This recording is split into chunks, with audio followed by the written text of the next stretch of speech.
बिस्मिल्लाहिर्रहमानिर्रहीम, अस्सलाम वालेकुम। मैं हूं बाबर हयात और आप देख रहे हैं 24/7 उर्दू न्यूज़ पर होम एक्सपेंट्स के ताउन से बाबर हयात शो। आज यहाँ का मौसम बहुत अच्छा था तो दिल किया कि ज़रा स्टूडियो से बाहर निकलूं और कुदरत के नज़ारों से जो है वो लुत्फ़अंदोज़ भी हूँ और साथ में एक बड़ी ज़बरदस्त ख़बर आपके साथ शेयर करूँ और उस पर तफसील से बात करूँ। और वो क्या है कि जिसका बड़े अरसे से आपको इंतज़ार था कि पाकिस्तान का जो दौरा इंग्लैंड है उसके लिए पाकिस्तान का स्क्वाड अब अनाउंस कर दिया गया। 29 मेंबर स्क्वाड अनाउंस किया है आज मिसबाहुल हक साहब ने।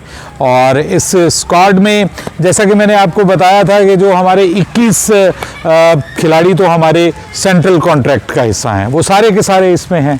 दोनों कप्तान हमारे अज़हर अली और बाबर आज़म मौजूद हैं। इसके अलावा आपको पता है कि हमारे पास जो ओपनर्स हैं वो ऑलमोस्ट सब क्लियर है कि आबिद अली भी मौजूद हैं, इमामुल हक भी मौजूद हैं, शान मसूद भी मौजूद हैं हमारे पास बतौर ओपनर्स के। फिर हमारे पास जो मिडिल ऑर्डर बैट्समैन है उसमें हमारे पास बाबर आज़म है, अज़हर अली है, असद शफीक है और हैदर अली को भी अब मिडिल ऑर्डर बैट्समैनों में शामिल किया जा रहा है। एक खिलाड़ी जिसको फवाद आलम रादर वो भी इसमें इंक्लूडेड हैं। एक खिलाड़ी हमारे रेगुलर हिस्सा थे हमारे मिडिल ऑर्डर का, लेकिन वो उन्होंने जाने से इनकार कर दिया है। हारिस सोहेल से आप समझ गए होंगे कि हारिस सोहेल जो है उनका कुछ प्रॉब्लम है, थोड़ा नफ्सियाती प्रॉब्लम है कि वो अपनी फैमिली के बगैर नहीं रह सकते। वर्ल्ड कप में भी उनको स्पेशल परमिशन दी गई थी कि आप अपनी फैमिली के साथ जाएं। अब वो 2 महीने कहते हैं कि जी मैं अपनी फैमिली के बगैर, तकरीबन 2 महीने पाकिस्तानी टीम को वहाँ पर रहना,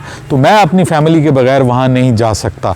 इन दोनों ने इनकार कर दिया। मोहम्मद आमिर ने भी इनकार किया है उनके साथ। मोहम्मद आमिर के इनकार की वजह यह है कि उनके यहाँ एक बच्चे की पैदाइश मुतवक्के है, दूसरे बच्चे की पैदाइश मुतवक्के है अगस्त में। तो वो कह रहे हैं कि जी मैं अपनी बीवी को टाइम देना चाहता हूँ, अपनी फैमिली के साथ रहना चाहता हूँ, इसलिए मैं भी नहीं जा रहा। मोहम्मद आमिर का मुझे लगता है कि दिल जो है वो पाकिस्तानी टीम से उठ गया है और उनको दीवार पे लिखा हुआ नज़र आ गया है कि अब मेरी दाल गलने वाली नहीं है। लेकिन हैरानकुन तौर पर अगर हम बॉलर्स में बात करें तो वहाब रियाज को इंट्रोड्यूस किया गया है टीम के अंदर, स्क्वाड के अंदर, जिनके बारे में पहले सुनने में आ रहा था, कुछ लोगों ने कहा था कि उनका पत्ता कट गया, लेकिन उनका पत्ता फिर से जुड़ गया है क्योंकि ये भी मिसबा ने बताया है आज कि जनाब वो तो अब टेस्ट मैच के लिए भी अवेलेबल होंगे, जो कि एक अच्छी चीज़ है। इंग्लैंड में वहाब रियाज जैसा टेस्ट मैच के लिए बॉलर मिलना एक अच्छी बात है, स्पेशली उस वक्त कि जब आपके पास थोड़ी एक्सपीरियंस की कमी है। इंग्लैंड का दौरा हमेशा इंपॉर्टेंट दौरा रहा है। विकेट कीपर्स 2 हैं हमारे पास और उनमें एक तो आपको पता है सरफराज अहमद हैं और दूसरे मोहम्मद रिजवान हैं। इनका भी पहले से तय था, मैं आपको पिछली वीडियोस में भी बता चुका था। जहाँ तक बॉलर्स की बात है तो बॉलर्स में कुछ इंटरेस्टिंग इंक्लूजन्स हुई हैं। इंटरेस्टिंग इसलिए मैं कहूँगा कि बार बार इफ्तिखार अहमद भी टीम का हिस्सा है, उसके अलावा फिर खुशदिल शाह टीम का हिस्सा है, उसके अलावा फवाद आलम को टीम में शामिल किया गया। ये वो लोग हैं कि खुशदिल शाह और फवाद आलम ये वो दोनों प्लेयर्स हैं कि जो हमारे उसका सेंट्रल कॉन्ट्रैक्ट का हिस्सा नहीं है। लेकिन फवाद आलम को अब शामिल करना मजबूरी हो गया क्योंकि हमारे पास जो लोअर मिडिल ऑर्डर के ऊपर एक बैट्समैन की ज़रूरत थी।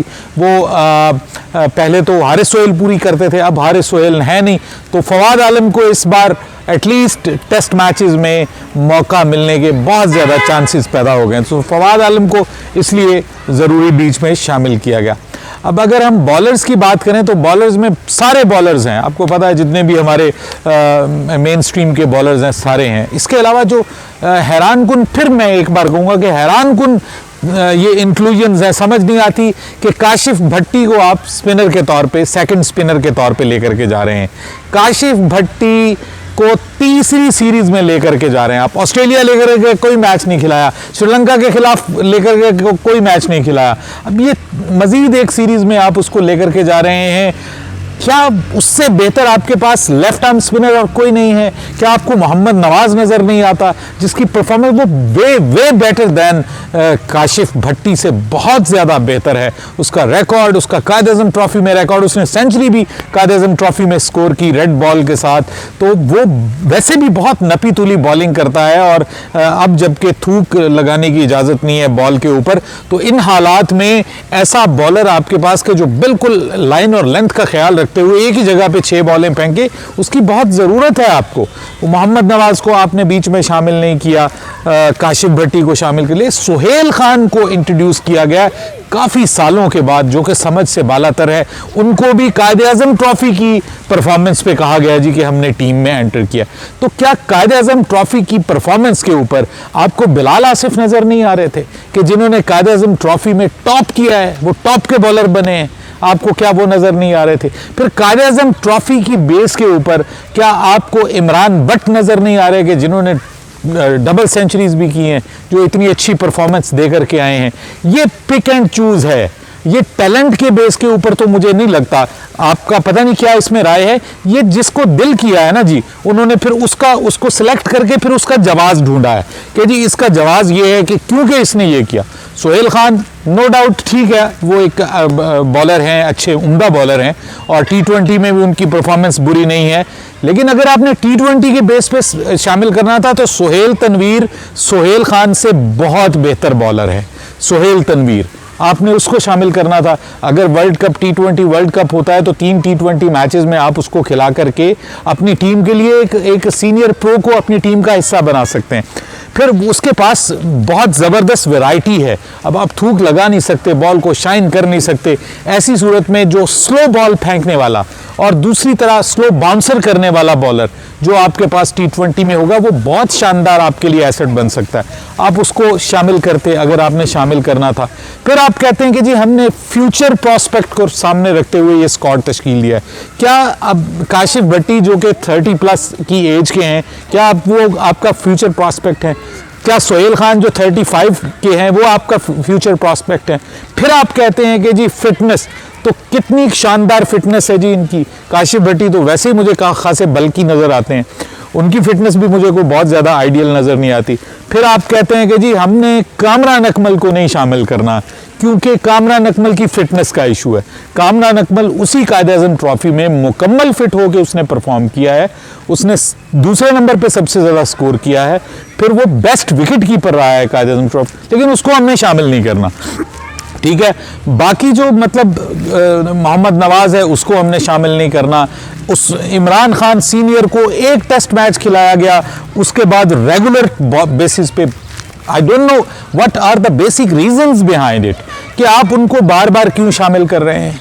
ठीक है, आपने सब अच्छे लड़कों को, मैं मानता हूं कि जो हमारे जितने भी लड़के जो थे शामिल थे हमारे सेंट्रल कॉन्ट्रैक्ट में, सबको आपने शामिल कर लिया। लेकिन ये जो बाहर से आपने एंट्रियां डाली हैं यहाँ पे, या तो मुझे लगता है कि इन सब लोगों की कोई ना कोई सिफारिशें हैं, यानी ये इनको किसी ना किसी ने सपोर्ट किया है। ठीक है, या फिर ये है कि ये मिसबाहुल हक साहब की पसंद है। ठीक है, इसीलिए हर सीरीज़ में इनको शामिल किया जाता है। मैच नहीं खेलते लेकिन ये टूर एंजॉय करके आ जाते हैं, मैच के जो टूर के पैसे हैं वो मिल जाते हैं, इनको दिहाड़ियाँ मिल जाती हैं। तो ये क्या इसी पर्पज़ के लिए इन लोगों को रखा गया है? आपको चाहिए था कि आप अगर फ्यूचर प्रॉस्पेक्ट के हिसाब से बात कर रहे हैं तो इमरान बट एक फ्यूचर प्रॉस्पेक्ट आपका हो सकता था। आप अगर फ्यूचर प्रॉस्पेक्ट के हिसाब से बात कर रहे हैं तो मोहम्मद नवाज़ आपके लिए फ्यूचर प्रॉस्पेक्ट हो सकता था।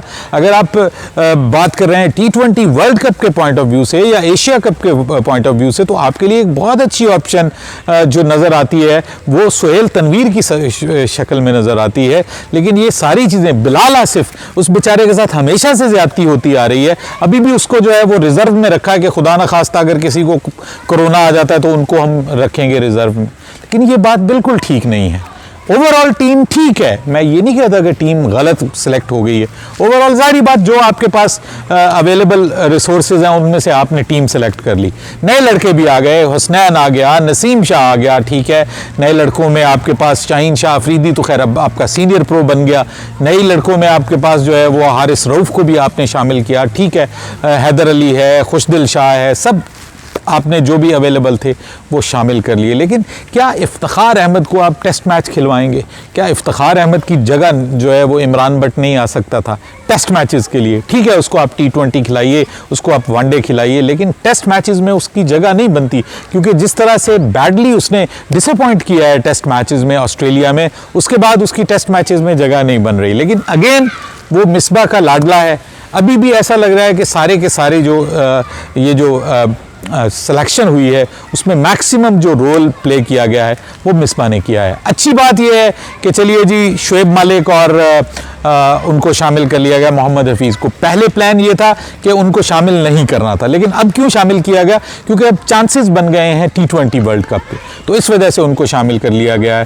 सो ओवरऑल टीम बुरी नहीं है, लेकिन मेरा इख्तलाफ सिर्फ यहाँ पे है कि अगर आपने जिन लोगों को एक्स्ट्रा शामिल किया है उनकी जगह जो वाकई डिज़र्व करते थे उनको शामिल करते तो और ज़्यादा परफेक्ट आपका ब्लेंड ऑफ प्लेयर्स बनता, स्क्वाड बनता। अपनी राय दीजिएगा कमेंट्स के सेक्शन में। हमारी इस वीडियो को लाइक और शेयर करना मत भूलिए, चैनल को सब्सक्राइब करना और बेल आइकन को पुश करना मत भूलिएगा। बाबर हयात को इजाज़त दीजिए। अल्लाह हाफिज़।